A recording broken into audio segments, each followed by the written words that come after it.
What is Imax?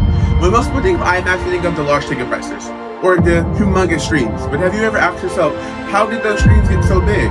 Or why did ticket prices so high? Let's dive into the history of Imax.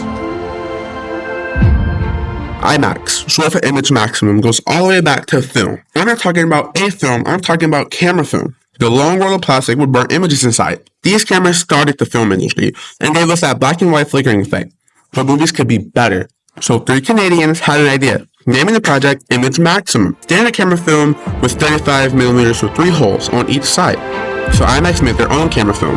It was 60mm and had 15 perforations. See, film cameras only accepted the standard 35mm film. So IMAX made their own cameras, but the end projectors only projected the standard 35mm film.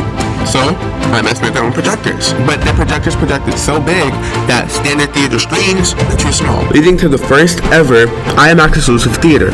The screen was 2.8 times bigger than a normal screen and curved. IMAX went on to make their first ever movie in 1971 titled Tiger Child. Then they moved on to take their cameras to space and 12,500 feet underwater. Now, I wish I could say that brings us to the IMAX we know and love today, but I can't. Because even after digital cameras were invented and carried 4K, IMAX didn't switch over. So you may be thinking IMAX cameras also had a flickering effect, but they didn't. The IMAX cameras moved faster than a normal camera, which means you wouldn't see the flickering effect. And it was 18K, but film wasn't cheap. See, camera film from back then was about $200,000 a minute, but it's something before now. And around 2018, theaters stopped using old film projectors, so IMAX had to adapt, which brings us to the creation of DMR, Digital Imaging Remastering.